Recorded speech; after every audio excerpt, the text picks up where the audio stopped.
Se após 28 semanas em que um vírus mortal destruiu o seu país, o governo decidisse que era hora de reconstruir o lugar e você fosse convidado para voltar, o que você faria? Com certeza a primeira coisa seria deixar o like e se inscrever no canal. Aqui é o Drake, e nesse vídeo do Derrotando Filmes, iremos acompanhar um grupo de pessoas tentando sobreviver a infectados sanguinários, e eu vou apontar os erros cometidos, o que você não deveria fazer, e tentar tomar as melhores decisões para derrotar os infectados mortais, em Extermínio 2. Esses sobreviventes estão prestes a enfrentar o pior dia das suas vidas.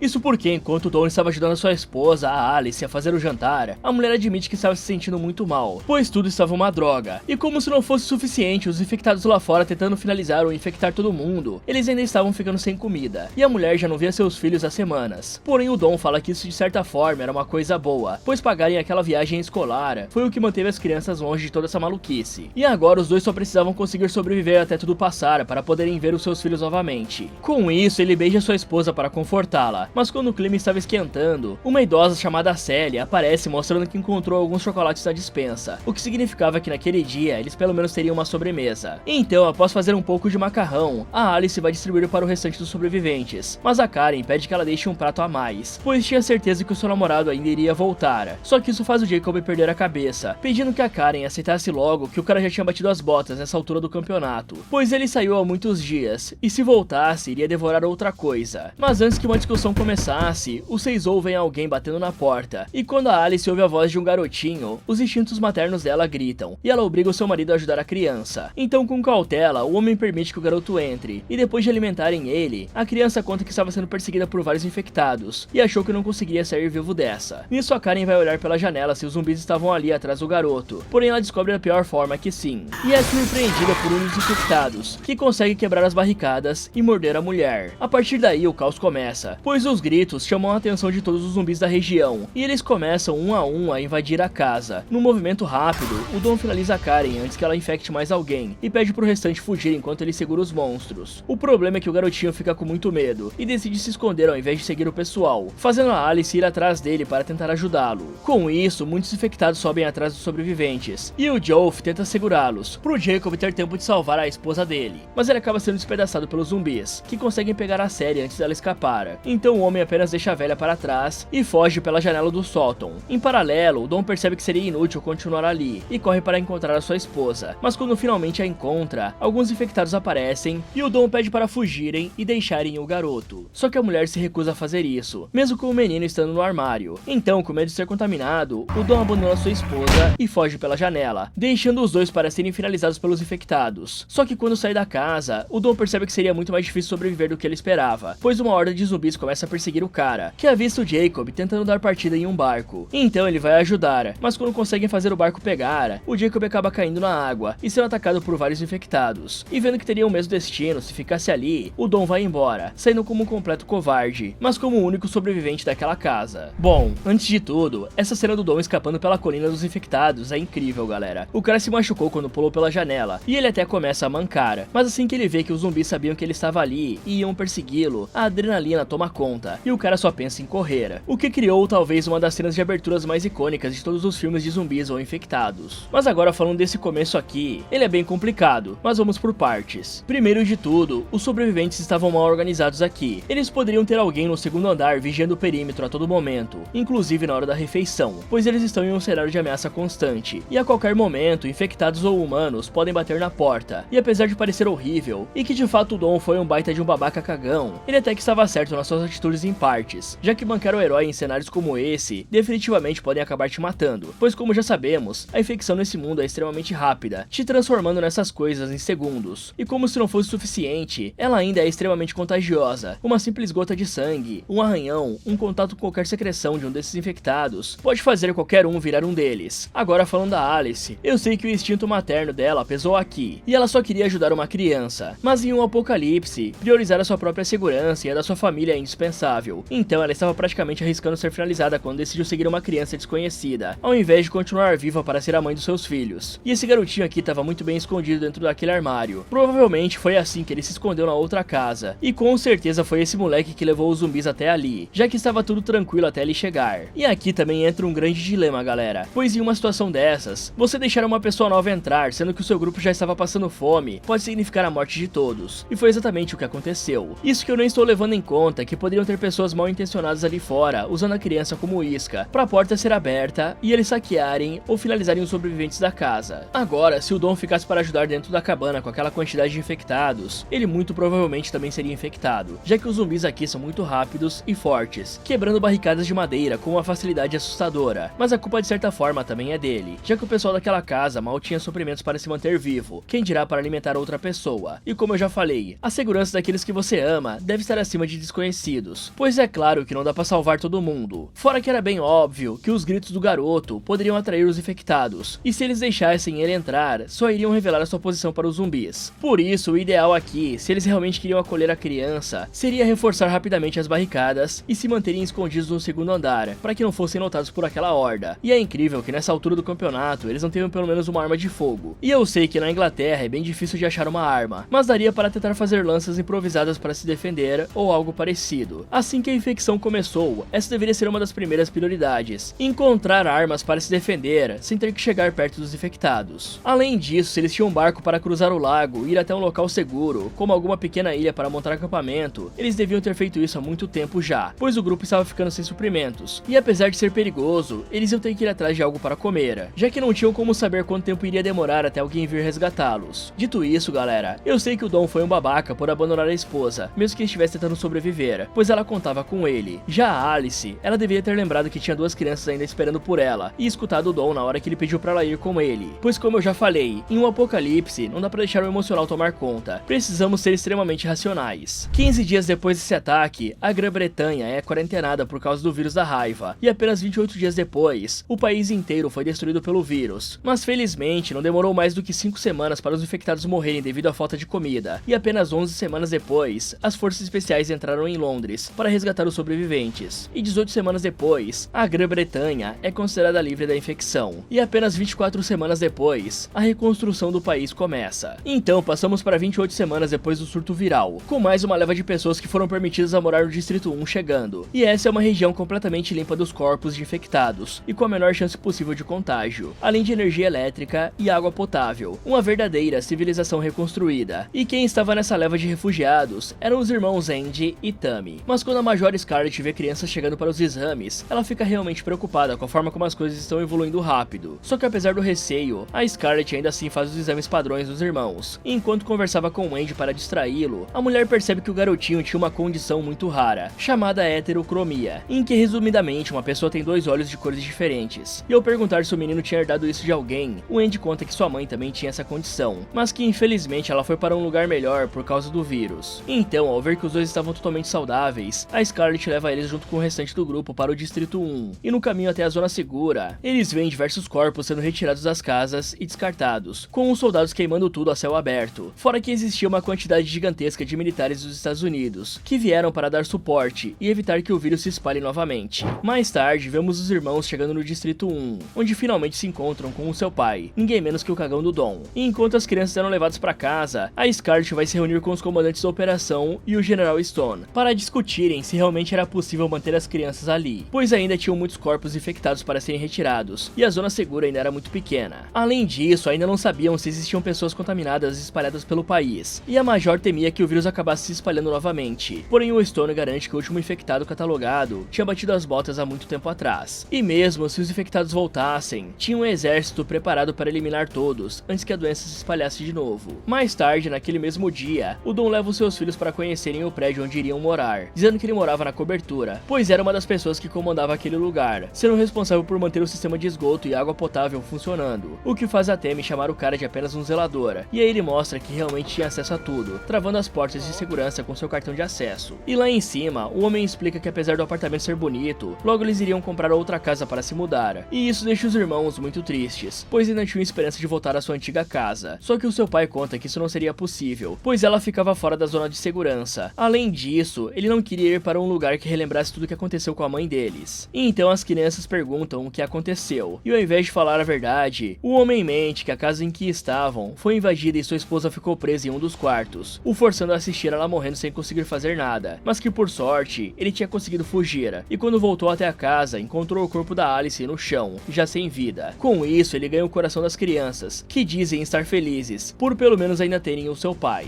Bom galera, aqui nessa situação nós temos que contar como se fosse fosse de fato uma pandemia, e para isso seria importante fazer exames regularmente em todos que fazem parte dessa operação, tanto civis quanto soldados. Além disso, eles precisavam ter códigos rigorosos, limitando aglomerações em ambientes fechados, obrigar a população a andar de máscara e usar luvas descartáveis fora de casa, e enterrar os corpos em algum aterro sanitário, ao invés de queimá-los, pois além do gás ser tóxico, a fumaça pode ser uma forma de contágio não conhecida, afinal estamos contra um vírus que a humanidade ainda não entende muito bem. Eles também deveriam distribuir um kit de sobrevivência para toda a população, com equipamentos de segurança para o caso de uma nova onda de infecção, como roupas grossas de isolamento para impedir que as pessoas tenham contato com o sangue dos infectados, óculos de proteção e, claro, máscaras de pano grossas, ou respiradores. Isso talvez seria o suficiente, mas vamos lembrar que o exército não iria armar os civis, então se um novo surto começar e você estiver no lugar errado, pode ter certeza de que a chance de sobreviver é bem pequena. Isso pode até parecer exagero, mas eu ainda acho que é muito cedo para uma cidade como Londres ser reaberta para os civis, mesmo que em uma quantidade reduzida. Eu acredito que a melhor forma de repatriar as pessoas seria começando por cidades menores, onde eles poderiam limpar a cidade inteira completamente e formar um grande perímetro em volta do lugar, para só aí trazer as pessoas novamente. Mas falando do Distrito 1, seria essencial que as pessoas se preparassem para o caso de uma nova onda do vírus, armazenando recursos para sobreviver com facilidade, como armazenar comida enlatada, remédios, kits de primeiros socorros, fazer exercícios regularmente para manter a saúde e o físico em dia. E pro caso de realmente outra onda de vírus começar, é necessário evitar ficar em grupos grandes. Grupos são sim necessários para dividir tarefas, e claro, manter a cabeça no lugar, já que o isolamento total não é o ideal, mas um grupo com mais de 6 ou 7 pessoas torna a comunicação muito complicada, a necessidade de recursos muito maior, dificultando muito o racionamento de recursos, e até mesmo a controlar o pessoal para evitar brigas e dividir funções. Além disso, a chance do vírus se espalhar é muito maior dentro de um ambiente grande com muitas pessoas, já que a evacuação seria muito mais complexa por causa do pânico, com gente correndo para todos os lados e empurrando todo mundo. E galera, tem uma falha grave no controle de acesso e privilégios aqui. O Dom, que é uma espécie de responsável técnico, não deveria ter acesso ilimitado às instalações. Ele não é um militar e não deve ter conhecimento de muitas coisas que acontecem ali. Dar acesso total pro cara é uma burrice sem tamanho. Basta esse cara perder o cartão ou ele cair nas mãos de uma pessoa que planeja sabotar o distrito e toda a zona segura pode sofrer com isso. E o Stone pode falar o que ele quiser, a menos que ele tenha autorização para jogar uma bomba nuclear ali, o cara não iria conseguir conter um novo surto efetivamente. Apesar dos infectados serem finalizados igual humanos, a infecção se prolifera rápido demais. Basta o infectado conseguir passar o vírus para frente, que em 5 minutos, o caos já tomou conta. Durante a noite daquele mesmo dia, vemos o soldado Flynn tirando um cochilo dentro do seu helicóptero, até que o seu parceiro, o Doyle, aparece para dar um susto nele. E aí o piloto comenta que estava sonhando com a sua esposa e filha fora daquele lugar amaldiçoado, e o Doyle garante que ele conseguirá voltar para sua família logo logo. E então ele volta a fazer o seu turno em cima dos prédios, vigiando as pessoas para garantir que todos estavam seguros. Até que ele vê a Scarlett no seu quarto, e vemos que o cara parece ter uma quedinha por ela. Enquanto isso, o Andy e a Tammy estavam dormindo, mas infelizmente o garotinho teve um pesadelo com a sua falecida mãe, e ao ouvir o seu irmão gritando, a Tammy tenta acalmá-lo, e o garoto fala que tinha muito medo de esquecer como a sua mãe era por ser muito jovem. E entendendo a dor do seu irmão, a Tammy decide que iria até a sua casa buscar uma foto da mãe, para que nunca esquecessem do seu rosto.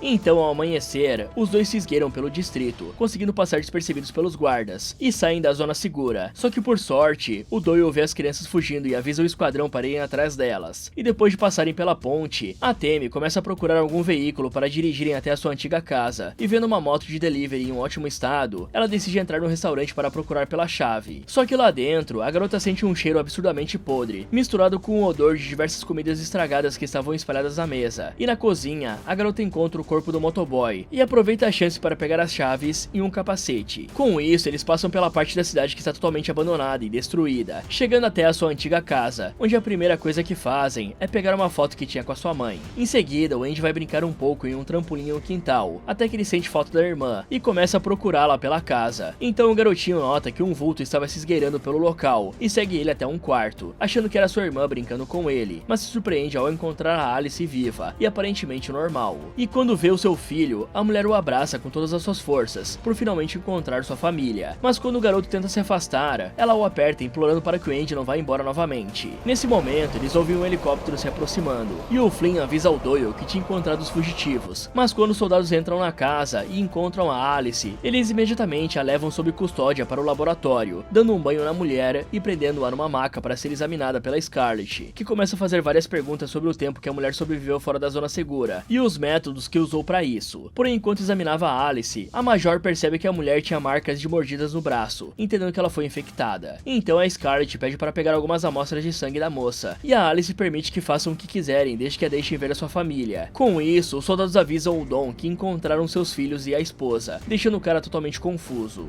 Bom, tem horas que eu realmente fico impressionado com certas coisas. Primeiro, que de forma alguma, soldados treinados iriam deixar duas crianças passarem tão facilmente. Fora que o Doyle podia ter avisado os caras no portão para eles iniciarem uma perseguição assim que ficasse sabendo pelo rádio. E o melhor mesmo que o Doyle poderia fazer era dar um tiro de aviso no chão ou na parede próxima das crianças, para interromper a fuga completamente. E conhecendo esse cara, com certeza ele não iria errar o disparo. Afinal, quanto mais tempo demorassem para capturar as crianças, menores seriam as chances delas estarem vivas e com saúde. Pois uma fuga dessa deve ser tratada como uma potencial emergência biológica. Me impressiona que não tenha nenhum tipo de sensor de presença em possíveis áreas de escape. E me impressiona ainda mais que eles estejam trazendo crianças para o distrito, e elas não recebam um monitoramento extra como um adulto acompanhando elas o tempo inteiro. Ou alguma espécie de creche ou escola que elas precisem ir para serem instruídas, a não fazer nenhuma cagada. É claro que uma hora ou outra elas vão cometer erros, mas talvez mostrar as consequências do vírus para elas desestimule um pouco a vontade de fazer cagada. E quanto aos irmãos, eu sei que essa situação com a mãe é complicada, mas se eles vão mesmo sair da zona segura, ao menos eles deveriam usar equipamentos de segurança, como óculos, luvas e máscaras, para evitar a infecção. E claro, tomar um banho mega reforçado e evitar colocar as mãos nos olhos, boca ou nariz quando voltarem para casa. E seguindo nessa mesma linha de pensamento, tocar no corpo de alguém que bateu as botas por conta da infecção é de uma burrice sem tamanho, pois mesmo que em geral os vírus não consigam sobreviver muito tempo fora do corpo humano, já que eles precisam do nosso organismo para se multiplicar e sobreviver, temos que lembrar que estamos lidando com um tipo de doença da qual não temos nenhum conhecimento, e não sabemos como ela funciona, como afeta o organismo e nem os métodos de combatê-la. Sequer temos vacinas para imunizar as pessoas, então o vírus pode muito bem se espalhar novamente, e esse é o mesmo motivo pelo qual eles não deveriam ter se aproximado da Alice, pois já era meio óbvio que ela estava infectada. E falando na Alice, é meio improvável que ela não tenha sido encontrada pelas equipes que estavam varrendo o local à procura de infectados ou sobreviventes. E mesmo que isso realmente acontecesse, ela deveria ter conhecimento sobre a zona segura e ir para lá à procura de ajuda e suprimentos. E mesmo sendo resistente ao vírus, galera, a mulher ainda parece ter sido meio afetada, já que ela não está agindo normalmente. E claro que isso pode muito bem ser o trauma que ela adquiriu depois de tudo que passou, mas é bom mantê-la sob análise e impedir que a mulher entre em contato com outras pessoas, inclusive com a sua própria família, ou ao menos deviam fazer as visitas em um ambiente controlado de fácil contenção e limitar bastante o contato deles até descobrirem como curar a mulher, pois o fato dela ser assintomática não quer dizer que ela não carregue o vírus dentro dela e que possa acabar contaminando outros. Eu espero que essa sala seja trancada a 7 chaves e apenas o Stone e a Scarlet tenham acesso, além de ter um soldado ali de vigia 24 horas por dia. Mas vendo que eles deixaram duas crianças escaparem facilmente, eu duvido muito que segurança seja a prioridade aqui. Após receber a notícia de que a sua mulher estava viva, o Dom primeiramente vai conversar com os seus filhos para ter certeza de que estava tudo bem. Mas quando ele chega na zona de contenção, onde eles estavam sendo mantidos sob observação por medo de uma nova onda de infecção, as crianças recebem o pai com muita raiva, pois ele tinha mentido para eles que viu a Alice bater as botas, e sabendo que tinha algo errado nessa história, eles começam a confrontar o homem, que desvia do assunto falando que tudo foi muito rápido e difícil de absorver. Porém, ele diz que era um milagre a Alice estar viva, e não deviam fazer nada além de comemorar. Enquanto ele acalmava as crianças, a Scarlet fazia testes com o sangue da Alice, contando ao General Stone que ela realmente estava infectada, mas que tinha alguma coisa que a tornava assintomática em relação ao vírus. Então, o Stone pergunta se ela ainda seria capaz de transmitir aquela doença, e quando ouve que sim, o general não perde tempo e chama os seus homens para finalizarem a Alice. A Scarlet até tenta impedi-los, falando que a mulher era um objeto de estudo valioso, que poderia levar à descoberta de uma cura. Só que o Stone não quer correr esse risco, ordenando que a Major estude os restos do corpo. O problema é que no tempo que eles discutiam isso, o Dom não consegue se controlar de saudades da esposa, e vai até o laboratório, passando por todas as travas de segurança, graças ao seu cartão de acesso. E quando finalmente encontra a Alice, o homem implora pelo perdão dela, e surpreendentemente, a Alice aceita as desculpas, dizendo que sempre amou o Dom. E no meio desse tanto de emoções, o Dom beija sua mulher. Só que em poucos segundos, o vírus começa a fazer efeito no corpo, e aí o Dom se transforma em um infectado, e rapidamente finaliza brutalmente a sua esposa, desfigurando o rosto dela. E depois de acabar com a Alice, o Dom sai do laboratório atacando e infectando todas as pessoas que via pela frente. Pouco tempo depois, o Stone chega no laboratório com seus homens e percebe que tinha uma infectada solta devido aos vários corpos pelo chão. Então ele imediatamente avisa todos os soldados para trancar o distrito, iniciando uma quarentena e também um extermínio de todos os infectados da região. O problema é que enquanto as autoridades se preparavam, o Dom já tinha infectado dezenas de pessoas, e graças aos alarmes, um dos soldados que estava responsável pela Tammy, o Andy, entra em alerta e sai para ver o que estava acontecendo,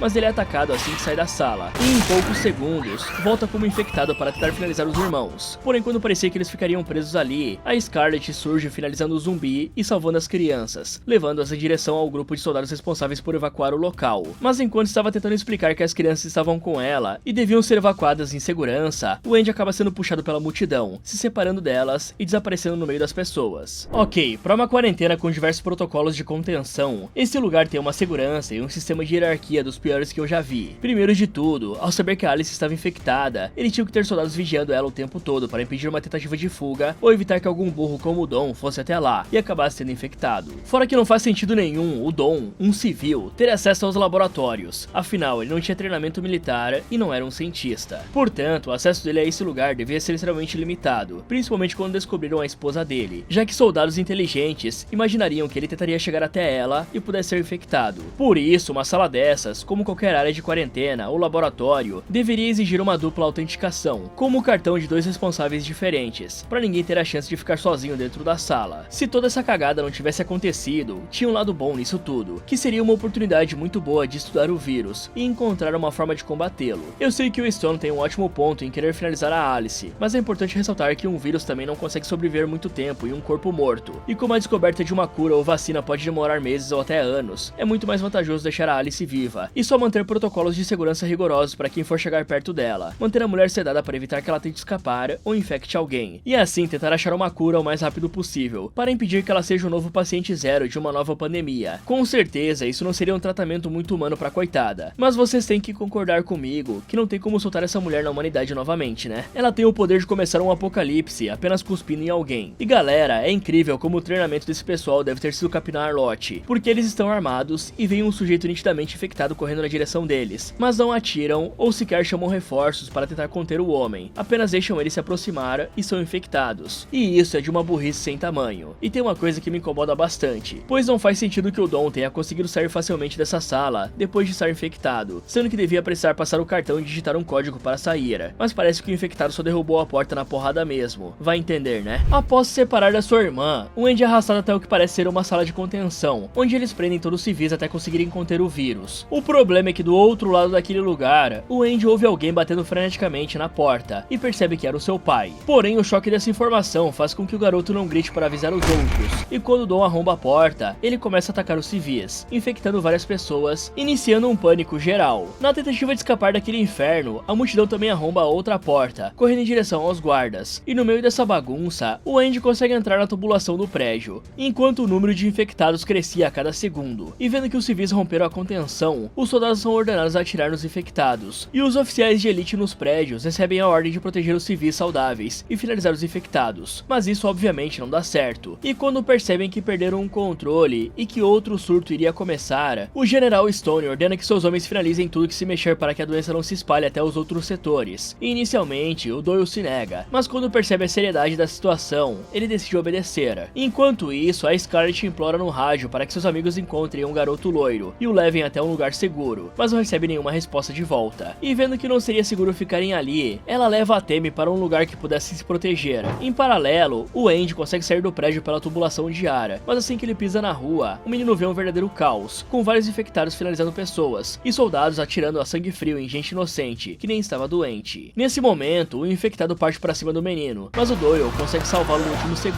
E aí, um cara que estava reunindo os outros no armazém para tentarem sobreviver, acaba ajudando o Andy a sair da rua antes que fosse baleado ou infectado. E ao ver que conseguiu salvar a criança, e que não conseguiria finalizar inocentes daquela forma, o Doyle decide abandonar o seu posto, principalmente depois que um dos seus colegas foi finalizado pelos infectados. Aí o cara decide que não valia a pena apostar a sua vida ali. Enquanto isso, o Andy começa a andar pelo armazém procurando um lugar para se esconder, até que ele encontra a Scarlet e a sua irmã se protegendo ali também, e conta que seu pai agora era um dos infectados, deixando a garota muito triste, pois sabia que tinha perdido os dois para o vírus. Nesse momento, um dos sobreviventes fala que aquele massacre não tinha sentido, mas a Scarlet explica que apesar de tudo, eles tinham ordens para o caso de um código vermelho. A primeira era finalizar todos os infectados, e depois era tentar conter a ameaça, e caso tudo isso falhasse, os soldados teriam a obrigação de exterminar todos para impedir que o vírus se espalhasse novamente. E aí o Doyle aparece falando que toda essa tentativa de conter o vírus só custaria mais vidas, e que por isso planejava dar o fora dali e salvar o máximo de pessoas que pudesse, pedindo para todos os sobreviventes lhe seguirem até uma rota de fuga segura. Inicialmente, alguns duvidam se essa era a melhor chance, mas o Doyle garante que até o amanhecer, o exército daria um jeito de dizimar toda aquela cidade para conter o surto viral. Então a melhor chance que tinham de escapar dos atiradores era agora que estava escuro. Bom galera, aqui é nítido que apesar de todo o preparo, os planos de contenção do vírus desses soldados eram extremamente ruins. Primeiro, que a zona de contenção era selada por uma corrente tão fraca que as pessoas conseguiram romper ela facilmente. E segundo, que não tinha nenhum único guarda na outra porta de onde os civis estavam, tanto que o Dom conseguiu chegar lá e invadir o lugar facilmente, provando que aquela sala de contenção era mais mal planejada que as favelas aqui do Brasil. E supondo que estejamos no meio do pandemônio, a coisa mais segura a se fazer é buscar um abrigo para se esconder, tanto dos infectados quanto da multidão, seja embaixo de carros ou dentro da tubulação como o Andy fez, porque ficar no meio daquele povo só vai fazer com que você seja infectado, derrubado, pisoteado até a morte ou com muita sorte alvejado por um headshot, para não ter uma morte lenta e dolorosa. Além disso, entrar junto no desespero só diminuiria a sua chance de escapar por conta da grande massa de pessoas lotando os corredores. O melhor seria se esconder e esperar todos saírem para você ir embora com calma. Quanto aos soldados, a forma como eles fizeram a contenção dos infectados também não foi das melhores. Afinal, se a maioria deles estava em um único prédio, o ideal seria isolar a área e finalizar qualquer pessoa que saísse de lá. E eu sei que isso também é meio radical, galera, mas é melhor sacrificar uma centena de pessoas do que milhares delas. Fora que nesse fogo cruzado, até os próprios soldados que estavam em terra poderiam ser atingidos por uma bala perdida. Portanto, se eu estivesse nessa situação, eu tentaria pegar a arma de algum soldado finalizado para me proteger. Me trancaria em alguma casa para juntar alguns suprimentos, se bem que, pensando bem, eu não ia ser imbecil de voltar para um país que passou por uma infecção terrível dessas, né? Os civis que estavam ali deviam estar pensando que estavam numa colônia de férias, pois parece que os militares não explicaram nada sobre o que fazer em uma situação de emergência, ou para onde ir numa situação dessas. Trancar várias pessoas em um ambiente fechado é a receita perfeita para acontecer o que aconteceu. Por isso, deveriam ter treinamentos rotineiros ensinando para onde ir em um caso de emergência, e como seria feita a evacuação do lugar. Todo mundo devia estar sendo transportado para veículos de fuga para serem retirados da base o mais rápido possível, e isso funcionaria aqui, galera, pois esse vírus tem uma incubação extremamente rápida, então não daria para ninguém esconder que estava infectado, pois a pessoa se transformaria em questão de segundos. Após juntar os sobreviventes e sair do armazém, o Doyle organiza o pessoal guiando todo mundo pela cidade. Porém, o grupo nota que já não podiam ouvir mais tiros, e acham que era porque os soldados tinham ganhado o controle da situação. Só que o Doyle conta que muito provavelmente a maioria dos oficiais tinha sido infectada, e por isso pararam de atirar. Pouco tempo depois, o Flynn liga para o seu amigo perguntando onde ele estava, contando que o exército já tinha recebido ordens para bombardear todo o distrito, como forma de eliminar os infectados e conter o vírus. Portanto, ele tinha cerca de 4 minutos para chegar até o local de pouso mais seguro, onde o piloto poderia levá-lo para fora da cidade, que ficava a apenas algumas quadras dali, pois se não conseguisse, todo mundo iria jogar no Vasco. Então o soldado não perde tempo e atualiza os outros da situação, pedindo que seguissem ele o mais rápido que conseguissem, pois tinham pouco tempo. Mas assim que saem correndo pela rua, vários dos sobreviventes são finalizados por um atirador no telhado, forçando o restante a se esconder para não levar chumbo. Só que infelizmente, a Scarlett acaba levando um tiro na perna durante a fuga. Nisso o Doyle saca um pequeno espelho para ver onde o atirador estava, e com isso ele percebe que o soldado errava vários disparos até acertar um, entendendo que ele não era um sniper, e portanto tinham chance de sair dali com vida. Então ele pede para o último sobrevivente adulto sair correndo pela rua em zigue-zague para distrair o soldado enquanto o Doyle finalizava o cara. Só que o sobrevivente fica com medo de bater as botas, e vendo que não poderia ficar parado, o Andy começa a correr em zigue-zague pela rua, e assim que o soldado se distrai tentando acertar o garoto, o Doyle atira na cabeça dele, criando espaço para todos fugirem. Nisso os outros se juntam ao garoto, que estava tão em choque que nem conta que acabou de ver o Dom infectado ali perto. Em seguida, o pessoal segue caminho até alguns túneis que levavam para a saída da quarentena, e depois de poucos segundos, os jatos chegam para bombardear a área, forçando o pessoal a correr para um lugar seguro, escapando pouco antes das explosões começarem. E galera, isso aqui foi um verdadeiro massacre, já que diversas pessoas inocentes e saudáveis acabam sendo finalizadas por napalm, e um distrito inteiro é devastado, deixando até os próprios soldados da sala de comando assustados com o que tinham acabado de fazer. E como já era de se imaginar, nem todos os infectados foram finalizados no bombardeio, e vários deles correm até o portão de saída, se espalhando para toda a cidade e iniciando outro surto descontrolado. E vendo isso, os militares permitem o uso de armas biológicas para erradicar todos os sobreviventes do bombardeio, deixando as chances do Doyle escapar com as crianças ainda menores. Bom, aqui eu entendo plenamente que a situação é crítica e que eles precisam sair da cidade o mais rápido possível para não serem explodidos, mas não podemos esquecer que estamos em uma cidade cercada por militares, que não vão hesitar em atirar na gente. Por isso, temos que tomar cada decisão, levando em conta que podemos estar sendo observados por outras pessoas. Então, o mais importante aqui é nos movermos o mais rápido possível, sem nos expormos muito. Portanto, eu correria tentando sempre pegar alguma cobertura, seja a sombra de um prédio, um telhado ou qualquer coisa que impedisse de me ver de cima facilmente, como usar becos, ruas estreitas, esgotos, túneis e vielas cobertas, sempre evitando andar em uma linha reta para não ser atingido facilmente. Além disso, eu criaria distrações para os atiradores, disparando alarmes de carros, gerando pequenas explosões ou fumaça para tirar o máximo de de atenção de mim, tanto dos soldados quanto dos infectados. E quanto ao plano do governo, eu não me surpreenderia se mais soldados agissem como a Scarlet e o Doyle, abandonando as suas funções, já que o exército está disposto a sacrificar até mesmo seus homens em terra para realizar a limpa na cidade. Isso deixaria os soldados revoltados, e certamente criaria uma pressão interna para apenas isolar o distrito e montar barricadas em volta das saídas, com arames farpados e trincheiras, ou até mesmo veículos militares e tanques de guerra, para garantir que pudessem finalizar os infectados antes que eles saíssem, ao mesmo tempo que resgatassem os soldados e pessoas saudáveis. E assim, galera, não faz sentido nenhum após um bombardeio sair atirando em civis. Com certeza sobraram poucas pessoas vivas, e não é difícil identificar quem é infectado ou não. Naquela hora da multidão, eles até tinham um ponto, estava escuro e era impossível identificar quem era infectado e quem era civil. Mas agora, como o número de sobreviventes já foi extremamente reduzido, qualquer um que pudesse falar não deveria ser considerado uma ameaça. Ao amanhecer, vemos que os sobreviventes chegaram em segurança até um pequeno parque, onde o Flynn iria buscá-los. E aí a Scarlet aproveita essa pausa para cuidar dos seus ferimentos, perguntando ao Doyle o porquê dele ter abandonado seu posto. Com isso, o cara fala que quando viu o garotinho na sua mira, entendeu imediatamente que ele não era um alvo, e queria salvar as crianças a todo custo, ao invés de ser usado pelos militares para finalizar civis. E então, vendo que o soldado poderia ser um aliado, a Scarlet conta que abandonou o seu posto, pois a mãe daquelas crianças tinha uma resistência natural ao vírus, e que talvez os seus filhos também pudessem ter essa anomalia genética no sangue, o que poderia ser usado para criar uma cura, ou ao menos uma vacina para o vírus. Portanto, a vida das crianças era muito mais importante do que a deles, pois aquelas crianças poderiam literalmente salvar bilhões de vidas no futuro. Nesse momento, o Flynn entra em contato pelo rádio, falando que chegaria no ponto de extração em 60 segundos. O problema é que com o barulho do helicóptero, todos os infectados que escaparam do bombardeio começam a ir em direção aos sobreviventes, e quando chega perto do solo, o Flynn fica extremamente irritado pelo seu amigo ter trazido outras pessoas com ele, pois a ordem foi exterminar todo mundo, e se ele tentasse pousar na base com aquele pessoal, o helicóptero seria abatido. E aí o Doyle conta que não queria levá-los para a base, e sim deixá-los do outro lado do canal, onde estariam seguros. Só que o seu colega não concorda de forma alguma com isso, e vendo que os infectados estavam se aproximando, o último sobrevivente se joga no esqui do helicóptero, tentando subir, o que deixa o Flynn muito irritado. Por isso, o homem começa a fazer várias manobras arriscadas, tentando derrubar o sobrevivente. Só que o Doyle avisa que se o Flynn não fizer nada, os infectados vão acabar com todo mundo. E então o Flynn joga o helicóptero em direção à horda, usando a hélice para finalizar grande parte dos infectados. E logo, o sobrevivente também vai de vala por não aguentar se segurar. E isso é o suficiente para ganhar um tempo pro Doyle levar os outros para um lugar seguro. Em seguida, o piloto pede para o seu parceiro ir até o estádio, pois aquele seria o único lugar seguro na cidade inteira para tirá-los de lá. E com essa pequena brecha, o soldado consegue chegar até o outro lado da cidade e finalizar 3 dos zumbis que estavam perseguindo eles, pedindo ao Flynn que tire aquelas pessoas dali, pois o Código Vermelho não tinha noção da importância daquelas crianças para combater o vírus. E aí ele vai até o Andy e pede ajuda para salvarem todos, guiando-os em direção ao estádio. Infelizmente, enquanto eles estavam fugindo, mais alguns infectados começam a persegui-los, e a Scarlet nota uma névoa de gás vindo na direção deles, forçando o grupo a se esconder dentro de um carro. E pouco tempo depois, os infectados são finalizados pela névoa, fazendo o Doyle perceber que iriam ter o mesmo destino se ficassem ali. O problema é que o carro não queria funcionar de jeito nenhum, e quando ele se vira, o soldado percebe que um grupo com lança-chamas estava chegando para eliminar os sobreviventes restantes. Então, num sacrifício heróico, ele sai do carro deixando sua arma para a Scarlet conseguir cuidar dos irmãos, e começa a empurrar o veículo para fazê-lo pegar no tranco, salvando a vida dos outros 3, mas sendo churrascado pelos soldados no processo. Bom, eu sei que aquele sobrevivente aleatório queria muito ser salvo daquele pesadelo, mas pular num helicóptero em que o piloto nitidamente não quer você a bordo é pedir para bater as botas, já que se o cara levantasse voo, as chances de você cair e virar panqueca são muito grandes. E quanto ao Flynn, eu entendo o receio dele de desobedecer às ordens e acabar sendo finalizado, mas entre deixar todo mundo entrar no helicóptero e tentar uma série de manobras malucas como aquelas, eu iria preferir deixar o pessoal entrar, pois ficar balançando o helicóptero só iria chamar a atenção da horda de infectados, além de aumentar e muito a chance de você perder o controle e acabar caindo. Se bem que o Doyle poderia ter se ajudado apenas explicando a situação, e uma chance de obter uma cura pro Flynn, que com certeza confiaria no seu parceiro e aceitaria ajudar. Mas nessa situação em que o Doyle não explicou nada, fica um pouco complicado de conseguir o apoio do Flynn. E por falar em horda de infectados, aquela manobra de cortar todos eles com as hélices nunca daria certo na vida real, galera. Pois se vários corpos humanos atingissem as hélices de um helicóptero ao mesmo tempo, o resultado seria extremamente destrutivo, tanto para os corpos quanto para a aeronave. Primeiro, porque as hélices principais de um helicóptero giram a centenas de rotação por minuto, e são projetadas para cortar o ar com extrema força e precisão. Ou seja, elas não foram feitas para suportar impactos de objetos grandes e densos, como corpos humanos. E embora sejam feitas de materiais resistentes, as pás das hélices são relativamente finas e balanceadas com precisão. E então, o impacto simultâneo de vários corpos pode danificar, entortar ou até quebrar as pás. E apenas um pequeno desequilíbrio pode fazer o helicóptero vibrar descontroladamente e perder a sustentação. operação, pois a menor deformação nas pás pode causar uma instabilidade catastrófica, tornando impossível manter o helicóptero voando, mesmo para um piloto experiente. E como eu falei antes, essa ordem de finalizar todos os civis não faz o menor sentido, e essa parada aqui vai ficar mais sem noção ainda. E o Doyle poderia muito bem ter pego a sua arma e atirado contra os soldados com um lança-chamas, antes de empurrar o carro. Talvez naquela visibilidade baixa, seria difícil eles entenderem da onde o tiro estava vindo e daria tempo dele empurrar o carro e escapar com o grupo. Mas sim, galera, tirando tudo isso, a cena do helicóptero foi bem da hora. Agora, após o sacrifício heróico do Doyle, a Scarlett sai dirigindo pela cidade, tentando de todas as formas escapar da névoa venenosa. O problema é que ela percebe que estavam ficando encurralados, e como se não fosse suficiente, um helicóptero de combate avista eles tentando fugir, e começa a atirar no veículo, forçando a mulher a entrar em uma estação de metrô com um carro para despistá-los. Mas isso faz eles ficarem presos lá embaixo. Então, sabendo que não tinha outra saída, a Scarlett decide que iria guiar as crianças pelos túneis até a saída do estádio. Só que infelizmente lá embaixo estava muito escuro, e a única pessoa que conseguia enxergar era a Scarlett, graças à mira de visão noturna da arma. Por isso, ela tenta guiar as crianças passando pelos corpos e evitando qualquer obstáculo. Mas isso não dá certo por muito tempo, e a Tammy acaba caindo junto com seu irmão.